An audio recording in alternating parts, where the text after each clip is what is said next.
Здравейте, уважаеми зрители! Здравейте, скъпи приятели! Днес ще ви покажем един клип как да сменим на Opel Vivaro задния стоп.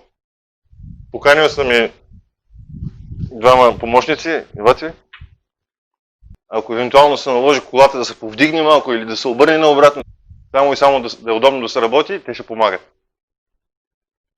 И така, тук имаме новия стоп, или по-точно стъклото на новия стоп. Ако го разгледахме внимателно, се оказва, че целият монтаж е от задната страна, т.е. ние сега трябва да свалим всичко генерално. Имаме тук всякакви видове инструментчета и инструменти, където евентуално ще ни бъдат необходими, но да видим.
Его подържи малко.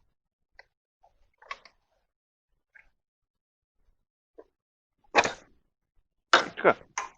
Тук имаме още един винт.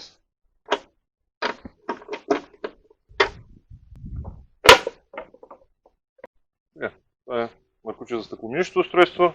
На нас точно той не е необходим. Така че сега се заемаме с подмяната на стопа. И точно както предполагахме, тези винтове се освобождава стъклото. Просто трябва да намерим необходимия торкс. Дай ми накрайника там.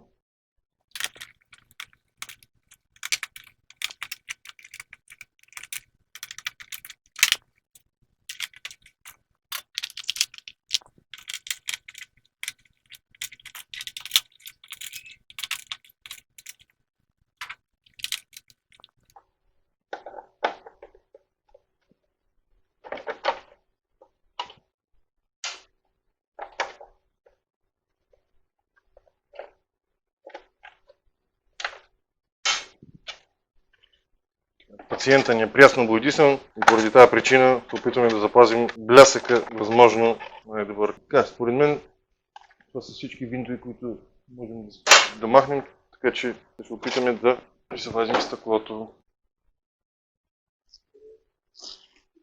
Севост!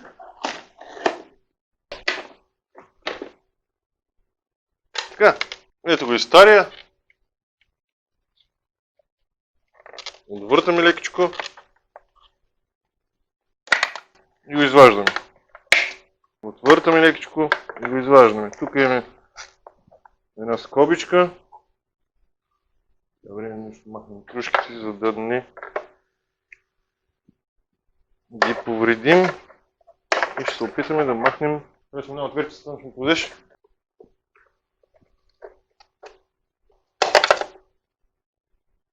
Така. Даже го извадихме цяло. Сега имаме един стоп, който горе или долу прилича, може да се проведе втора употреба. Така се почистваме лекичко тук, повърхността, която не се вижда по принцип. Отбираме леко плажинките и птичите гнезда, които са се оформили с времето от 2018 година насам. Забравихме да обясним, че Виварото е 2018 година.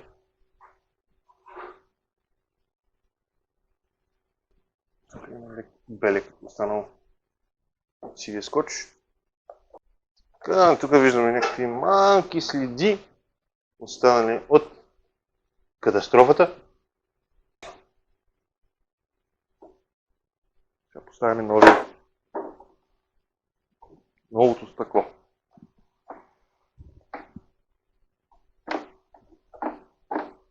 Новото съвпада.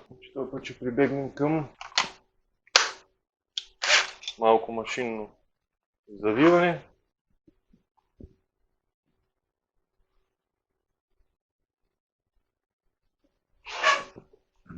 Така. И по някаква случайност имаме точно този торкс зареден на крайника. Минаваме на бавни обороти.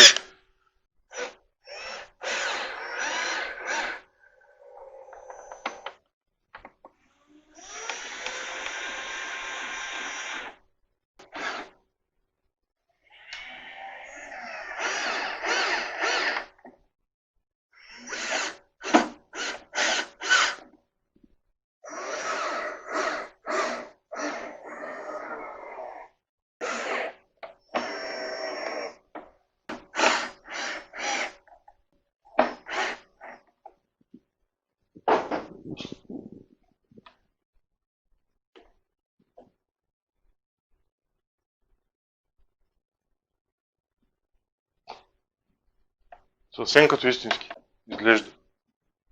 И сега бялата кружка на бялото място, червената кружка на червеното място. Или?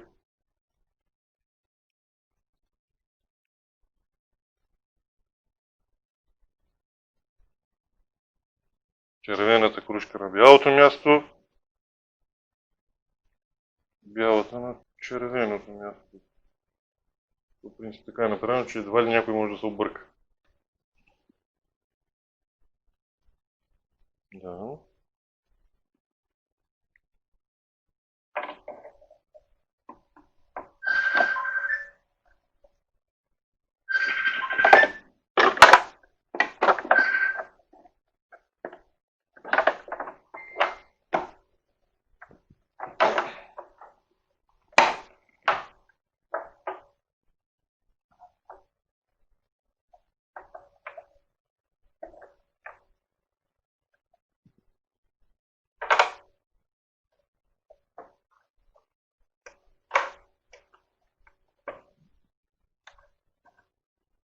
Така, стопа е готов за монтаж. Сега обаче първо трябва да свържем пръскалката за чистачки. Така. Пръскалката е вече на мястото си. Значи на нас какво ни остава? Да свържим мъркочлето. Свързваме мъркочлето към пръскалката. Малкото ответица може ли? Благодарим. Зъбчета са леко повредени. Нищо страшно. Така. Трябва да влезем капаченци.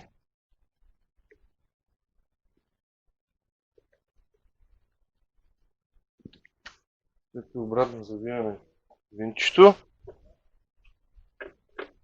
Оп, това е малък. И това е малък. Имаме едно копченце да сложим, което къде сме го сложили. Ето го копченцето. Така.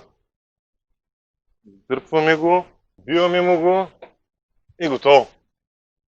И още едно винче.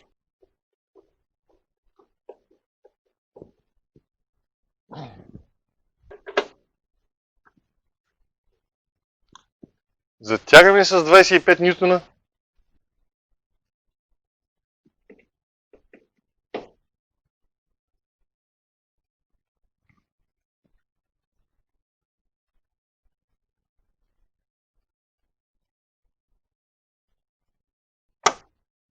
Штрак.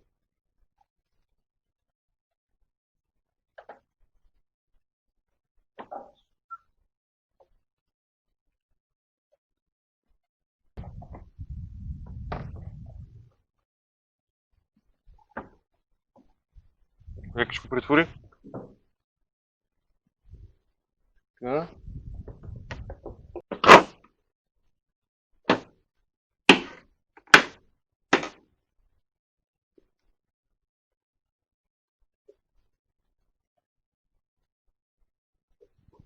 Отваряме вратата.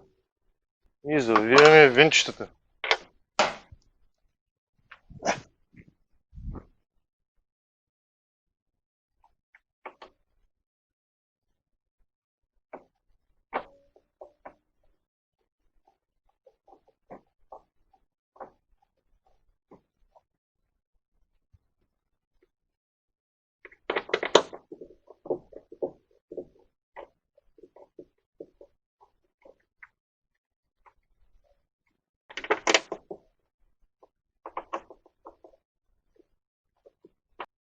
И пак затягаме с 25 Нм. Шегувам се. Затягаме лекичко.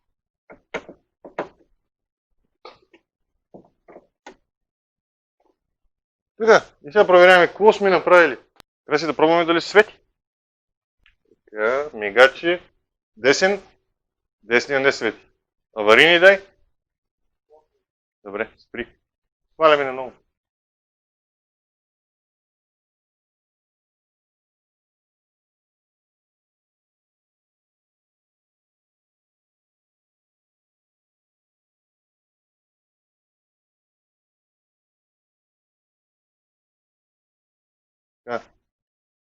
Казва се, че кружката за мигача изгорява, така че докато чакаме да донесат нова, това ще ви направя малко бонус кадри, как да свържим риотаните на задното стъкло и как да затворим кората.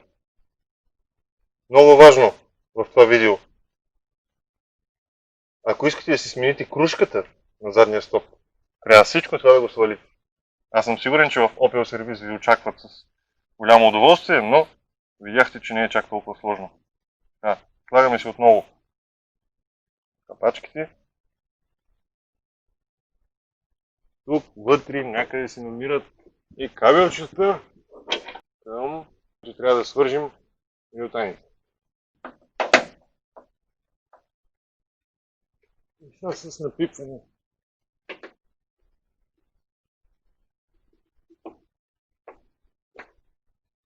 Така.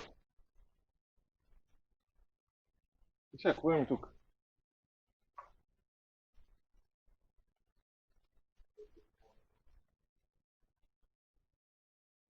Така. Ланче, да може да я защракнем просто така. Сега първо обаче поставим чистачката.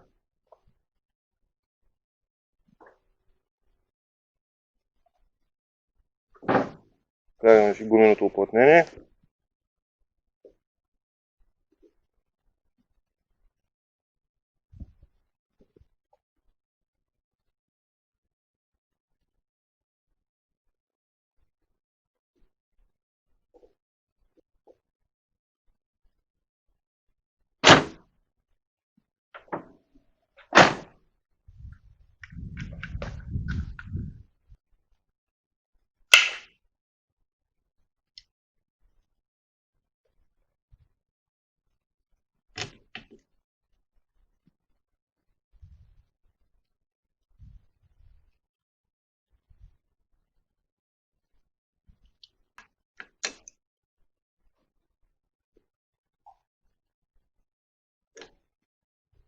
При 2,5 Нм.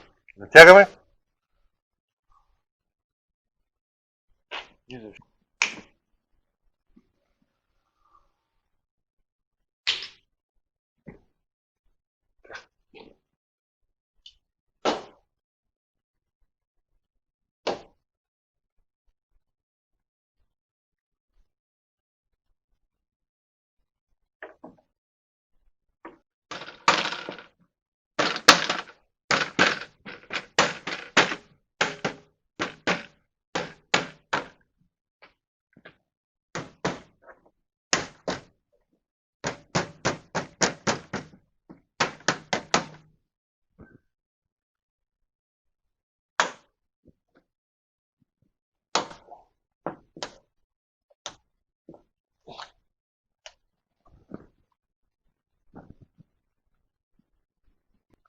Така. Готово. Сега чакаме кружката. Взимаме едничка.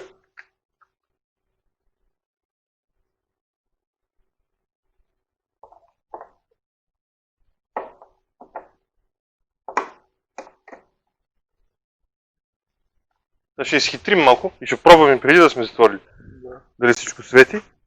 Тогава ще затворим пак.